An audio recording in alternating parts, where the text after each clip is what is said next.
Hello friends, ఎలా ఉన్నారు? నేను మీ నిర్జీరో. ఈరోజు మీకు ఒక మంచి స్టోరీ చెప్తాను. ఆ స్టోరీ వింటే మీకు చాలా మోటివేషనల్, 100% మోటివేషనల్ వస్తుంది. బాధగా నిస్సహాయతో నిస్పృహతో ఉన్నప్పుడు ఈ స్టోరీని వినండి. చాలా బాధగా అనిపిస్తుంది. నేనేం చేయను, ఈ జన్మ వేస్ట్, అసలు మనిషినా ఏం జంతువునా అని అనిపించినప్పుడు వీడియోని తప్పనిసరిగా చూడండి. సేవ్ చేసుకుని మరీ పెట్టుకోండి ఈ వీడియోని. వెళ్తే ఈ స్టోరీలో మనకి టూ క్యారెక్టర్స్ ఉంటాయి మెయిన్ గా. ఒకటిది వృద్ధుడు, అంటే 65 years ఒక ఓల్డ్ మ్యాన్ ఉంటారు. మళ్ళీ ఒక బాలుడు 12 years ఒక చిన్న బాయ్ ఉంటారు. ఇంకా లైట్ ఎందుకు, టుడే స్టార్ట్ అవర్ ఎపిసోడ్.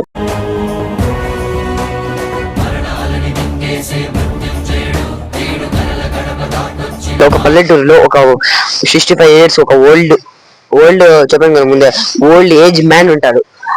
అప్పుడు ఒక బాలుడు మాత్రం తన మనవడు 12 years మనవడు వాళ్ళ ఫ్యామిలీతో టౌన్ లో ఉంటాడు. తన క్లాస్ అదే స్కూల్ అన్ని సమ్మర్ హాలిడేస్ ఇచ్చినప్పుడు ఆ ఒక్కడు మాత్రం ఇక్కడికి వస్తాడు. అదే పల్లెటూరుకి రోజు ఒక్కొక్కసారి వస్తూ ఉంటారు సమ్మర్ హాలిడేస్ లో. ఈసారి వచ్చినప్పుడు బాగా మాట్లాడు, యోగక్షేమాలు తెలుసుకొని తాతయ్యతో బాగా మాట్లాడాడు. మళ్ళీ బయటికి వెళ్తూ ఇలా అడిగాడు తాతయ్యని, తాతయ్య నేను పెద్ద మంచి గొప్ప పొజిషన్ లో ఉంటాను అని చెప్పి, అయితే సక్సెస్ అవ్వడానికి ఎలా సక్సెస్ అవ్వాలి అని అడుగుతాడు. అప్పుడు తాతయ్య చిరునవ్వి నవ్వి తన్ని ఒక నర్సరీకి తీసుకెళ్తారు. నర్సరీ అంటే తెలుసు కదా, మొక్కలు అన్ని ఉంటాయి. అక్కడ తీసుకెళ్తారు. అక్కడ ఒక 2 మొక్కల్ని కొంటారు. ఆ మొక్కల్ని తీసుకొచ్చి ఇంట్లో ఒక ఒక మొక్కని నాటి నీళ్లు పోసి పెడతారు. అలాగే బయట ఒక మొక్కని నాటి వదిలేస్తాడు.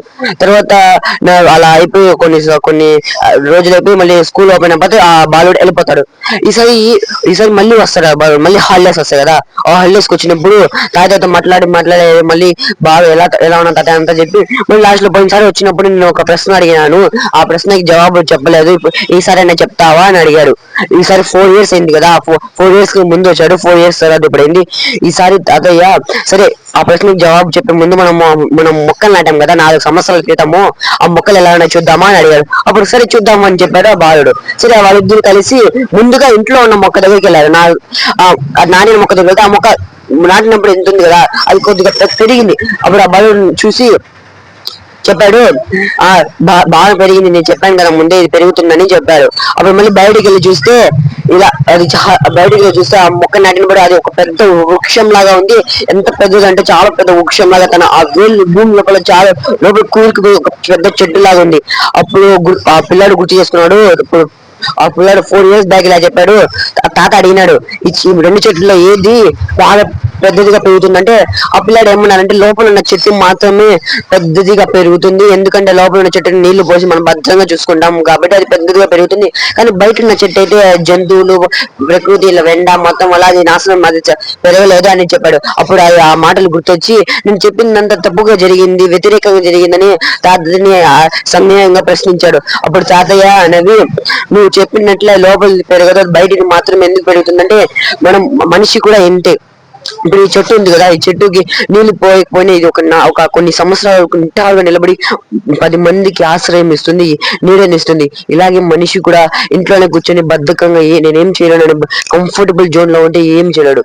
ఇలా బయట ఉన్న చెట్టు లాగా కష్టాలకి అన్నిటికీ నిలబడి నిటారుగా ఉన్నప్పుడే ఈ ప్రశ్నలన్నీ జవాబు జరుగుతుంది. దీనికి సక్సెస్, ఇది ముందు అడిగిన ఒక సక్సెస్ కి రీజన్, ఇదే సక్సెస్ కి రీజన్. ఒక మనిషి అన్నిటిని తట్టుకొని నిలబడాలి, కష్టాలన్నీ తట్టుకోవాలి. కష్టాలన్నీ ఎందుకు వస్తాయంటే మనల్ని ఎదగడానికి, ఆపడానికి వస్తాయని కొంతమంది అనుకుంటారు. దానికి కాదు, కష్టాలు మొత్తం వచ్చేది ఈ కష్టాలు, ఆటంకాలు. ఒక పని చేసేటప్పుడు కష్టాలు, ఆటంకాలు వస్తాయని మీకు అందరికీ తెలుసు. కానీ ఆ కష్టాలు, ఆటంకాలు ఎందుకు వస్తాయంటే మనల్ని దృఢంగా చేయడానికి. ఆ కష్టాలు వస్తాయి కదా, మనం ఇంకా దృఢంగా ఇంకోసారి ఆ కష్టాలని ముందు చూపుతో పసిగట్టి, ముందు వచ్చింది కదా ఈ కష్టం, ఈసారి ఈ కష్టం వస్తే ఇలా ఎదుర్కోవాలని కొన్ని ఐడియాస్ వస్తాయి, అనుభవాలతో వేరే వాళ్ళకి చెప్తాం. అలా కొద్ది ట్రైనింగ్ అవుతాం మనం కూడా ఈ కష్టాల వల్ల. అందుకే ఈ కష్టాలు వస్తాయి.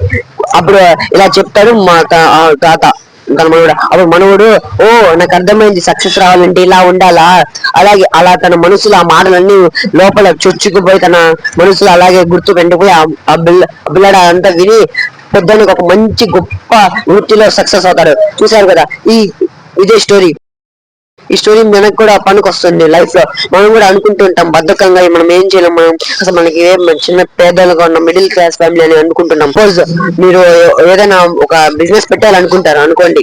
సపోజ్ బిజినెస్ పెట్టాలనుకుంటే డబ్బు కావాలి, డబ్బు లేదు, సో టైం ఉండదు, అన్నిటికీ మీరు బద్ధకంగా ఉంటారు. టైం ఇంకా రాలేక టైం రాలేదని అంటారు. ఆ లోపల డబ్బులు ఉంటావు, డబ్బులు ఉంటే టైం ఉండవు, టైం ఉంటే డబ్బులు ఉండవు అని వదిలేస్తుంటారు. అలా బిజినెస్ స్టార్ట్ అవుతుంది, చాలా కష్టాలు వస్తాయి. కానీ కష్టాలు వదిలి బిజినెస్ పెట్టామనుకో మనం ఒక బిజినెస్ మ్యాన్ అవుతాం. చాలా ఎగ్జాంపుల్స్ ఉన్నాయి చెప్పాలంటే, వీడియో లెంత్ పెరిగిపోతుంది, అందుకే ఇంకా చాలా మీకే తెలుసు. ఒకటి మాత్రం గుర్తుపెట్టుకోండి, ఈ కష్టాలు ఆటంకాలు అన్ని మనకు వచ్చేవి మనల్ని బిల్డ్ చేయడానికి, మనల్ని ట్రైనింగ్ ఇవ్వడానికి మాత్రమే. వారు మనల్ని ఎదుగుదలను ఆపేవు. ఇది మాత్రం గుర్తుపెట్టుకుని జీవితంలో సాగిపోండి. మా ఈ వీడియోని చివరి వరకు చూసిన వాళ్ళందరికీ నా హృదయపూర్వక ధన్యవాదాలు. ఇలాంటి మరిన్ని వీడియోస్ కోసం మా ఛానల్ని సబ్స్క్రైబ్ చేసుకోండి. మీరు సబ్స్క్రైబ్ చేయడం వల్ల మా ఛానల్కి చాలా మోటివేషనల్గా ఉంటుంది.